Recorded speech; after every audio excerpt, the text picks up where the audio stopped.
Salut à tous et c'est parti pour ce nouveau tournoi, ce nouveau suivi de tournoi, un tournoi que j'ai fait le 15 mai je crois 2025, plutôt le 18, c'était un dimanche. Donc le 18 mai 2025 c'est le tournoi rapide d'Albertville où c'est encore une fois du rapide, il y a 7 rondes de 15 plus 3 si je dis pas de bêtises. Et du coup je regarde un peu la liste des inscrits un petit peu avant pour voir les joueurs comme prévu et je vois que je fais partie des 6 favoris, des 7-8 favoris, un truc comme ça. Et bizarrement, le jour même, je vais là-bas, je regarde un peu la liste de pointage et je vois que les 2 mètres qui étaient censés venir ici, c'est-à-dire Murtazoun Dozi 2400 Elo et Ethan Saya 2200 Elo, je crois, ne sont pas là. Ils ne sont pas là, donc les 2 favoris ne sont pas dans la liste et je suis finalement quatrième favori. Ce qui me donne un peu d'espoir parce que je me dis, purée, je peux peut-être taper sur le podium pour ce tournoi si je fais une bonne perf. Mais évidemment, on ne se laisse pas abattre. Je ne se laisse pas avoir trop de confiance. J'ai 1910 Elo. Les trois favoris sont plus ou moins à 2000-2050 Elo, donc c'est quand même des joueurs forts qu'on verra si jamais je réussis euh, à battre ou même à les rencontrer. Mais du coup, en voyant les performances douteuses que j'ai faites au tour précédent où je perdais toujours contre des plus faibles, je me dis ok, on va pas aller trop vite en besogne, on va se concentrer sur chaque partie. Donc là, première partie, assez étonnant, je joue mon ancien coach, enfin un ancien coach non officiel en fait. J'ai jamais vraiment fait partie du club de Chambéry, donc maintenant j'ai mis les clubs, comme ça vous pouvez les voir. Mais j'ai jamais vraiment été au club de Chambéry, mais il s'avère que Didier, donc Didier Montier, le joueur que vous voyez en haut de votre écran, il s'avère que c'était un joueur qui venait aussi à un club non homologué, mon tout premier club, avant que j'aille à Belay. Et du coup, voilà, c'était un club non homologué, mais il venait parfois pour faire des petites interventions. Et c'était sympa. Mais du coup, je le joue, donc évidemment, je rigole avec lui parce que voilà, c'est très étonnant. Enfin, c'est très oui, étonnant déjà, mais surtout, c'est très une jolie coïncidence, quoi. Et j'ai les bleus. Donc je me dis, maintenant je le bats très très souvent. Donc je me dis, bon, bah soit, on va partir dessus. Donc il est 1600 Elo, je suis 1910. Et je balance E4 du coup. Il répond E5. Cavalier F3, donc je viens attaquer le pion. Cavalier C6 défend le pion. Et ici, j'ai plusieurs choix. Je suis en train d'apprendre l'espagnol, je connais l'italien, la Podiani, la truc cavalier, mais du coup ici, je décide de balancer ce que j'ai déjà balancé en tournoi lent à la plagne, D4. C'était ce que je voulais jouer pendant ce tournoi avec l'idée de challenger le centre. Ici, je le vois, il connaît pas tant que ça. Ici, il réfléchit déjà, alors qu'il y a un seul coup qui est vraiment bon. Ici, des coups comme D6 ou cavalier F6 sont techniquement jouables, mais ils sont vraiment très douteux en fait. Il mène à des positions qui sont pas mal pour moi. Et du coup, il prend mon pion. Je prends, et ici, il va décider de prendre mon cavalier, ce qui n'est pas une bonne ligne. Ici, les deux lignes principales sont fou C5 pour contrer encore un peu plus sur le cavalier, et cavalier F6 pour se venger sur le pion E4. Les deux mettent des positions relativement critiques, donc il décide de simplement prendre pour se débarrasser de mon cavalier centralisé. Mais le problème, c'est qu'en activant ma dame ainsi, sans avoir la possibilité de le chasser avec cavalier C6, ma dame sera extrêmement puissante. Et ici, on voit déjà par exemple qu'elle empêche le développement de ce fou en F8. Donc ici, moi, Didier va décider de jouer C6, un coup relativement bizarre. Ici, les deux coups vraiment typiques, c'est D6 qui met des positions qui sont légères avantage blanc, ou Dame F6 qui met des positions complexes.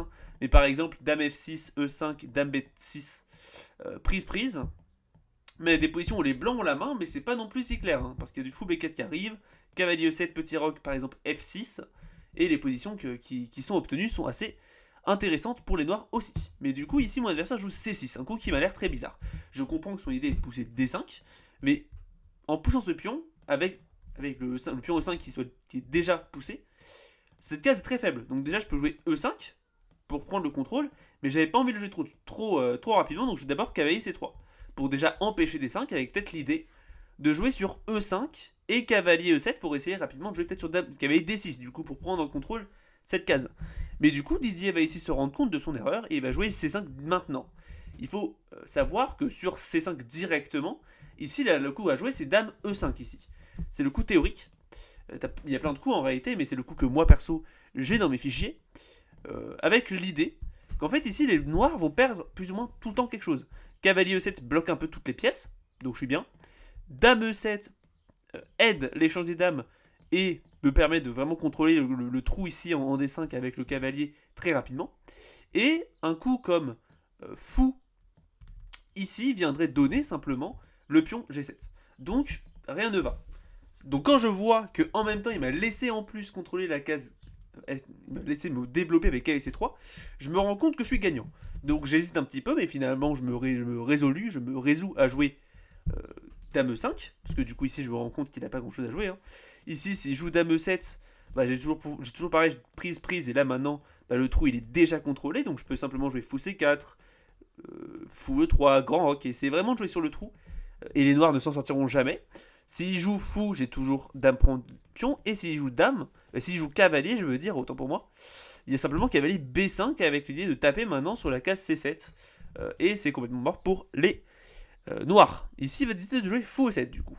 Je le vois, je regarde un petit peu et je vois qu'il est dégoûté. Hein, je joue Dame prend G7 et il le souffle un petit peu, hein, il est pas content. Il joue Fou F6 rapidement hein, pour venir défendre la tour qui était quasiment indéfendable. Joue Dame G3. Donc revient simplement mettre Madame en arrière en ajoutant un défenseur au cavalier. Cavalier E7 essaye probablement de jouer sur tour G6. Cavalier B5. Et donc là maintenant je vois qu'il réfléchit peut-être 5 minutes ici. Parce que cavalier C7 arrive et c'est quasiment en fait indéfendable. Et aussi peut-être cavalier D6. Et maintenant que la dame est en G3, ça défend les deux cases. Et le problème, c'est que les noirs ne peuvent pas y faire grand-chose ici. Hein. Ils sont obligés de prendre des dégâts au moins un petit peu. Et ici, Didier va décider de jouer cavalier G6. Un coup assez bizarre, mais qui me laisse en fait simplement prendre la fourchette, que je prends du coup sans broncher. Hein. D6, donc là son idée c'était probablement d'enfermer mon cavalier maintenant que je l'ai pris. Mais le problème c'est qu'il n'a pas vu Fou H5 échec suivi de Grand Rock. Donc là il a joué Fou G7, donc j'ai pris, puis j'ai joué Grand Rock. Et maintenant je tape en fait rapidement simplement sur le pion. Et ce qui va se passer c'est que je vais simplement venir sauver ma pièce. Par exemple si tu joues un coup comme Fou E6, là j'ai probablement un coup comme... Bon je suis pas obligé de la sauver après, mais je peux jouer un coup comme Tour prend, Dame prend, et peut-être un coup comme Dame C3 maintenant, un truc comme ça. Et là, ça se voit quand même que la position est très compliquée à jouer. Il n'y a pas F6 parce que le fou serait en l'air. Si tu viens en G8, bah là, ça se voit que c'est très passif. Hein. Il y a simplement un coup comme fou B5 qui arrive, etc. etc. C'est vraiment très compliqué. Donc à la place, il va jouer tour 8 pour essayer de venir consolider, peut-être, taper un peu sur mon pion. Et ici, donc, je vais simplement prendre le pion, forcer la dame à bouger. Il vient en A5. Donc un coup intéressant. Hein. Je vois qu'il y a quand même pas mal de possibilités, notamment un petit mat qui peut arriver. Si j'essaye par exemple de jouer un coup comme, je sais pas moi, si jamais je bouge ma tour par exemple, admettons ici, admettons je décide d'échanger ma tour contre le cavalier et qu'après je joue un coup comme F3 pour vraiment défendre le pion. Ça marche encore en plus. Hein. Mais si je décide de sauver par exemple mon cavalier maintenant, en faisant ça, bah là maintenant je prends un mat. Et ça peut très vite arriver comme ça. Hein. Donc j'hésite, je me rends compte que là, je ne peux probablement pas vraiment jouer des trucs très constructifs. Hein. Et je décide de jouer fou C4 un coup logique, pas le meilleur coup de l'ordinateur, mais j'ai décidé de sacrifier un pion pour venir consolider mon pion A2 et ouvrir la défense de la première rangée par ma tour H1. Ici, tour prend E4 joué par mon adversaire, dame B3, donc je défends le fou en menant une batterie. Ici, contre le pion F7, ma dame s'ajoute à la défense du pion A2. Tour E1 échec, et ici je joue tour D1. Je peux prendre directement, mais je décide de jouer tour D1 pour simplement venir tout consolider. Prise, cavalier E5, je vais laisser aucun contre-jeu à mon adversaire en fait. Dame G3. Ici, c'est un clouage. Hein. Si jamais il vient là, il se prend ça. Et après ça, un coup, simplement, hein, comme ça par exemple. Et ça a mené à une victoire assez facile en fait, hein, avec F4 par exemple. C'est relativement simple. Donc ici, mon adversaire va jouer roi F8. Je prends directement le cavalier. Et je me rends compte que déjà je suis complètement gagnant, je le savais déjà. Mais là, ici, je le regarde, il est complètement dégoûté. Hein, il ne sait pas, il est en mode non, comme ça. Parce qu'il n'a pas de position très agréable à jouer. Dame D8, donc il essaie de se rapatrier peut-être rapidement là-bas. Je peux échanger les dames. Et c'est ce que je vais faire, mais d'abord je vais intercaler Dame H8, puis tour E1 échec. Comme ça, si jamais tu décides de bouger là, bah tu te prends tour E1, enfin tour D1 et je récupère la dame avec la tour, mais du coup il vient bouger ici, avec le fou.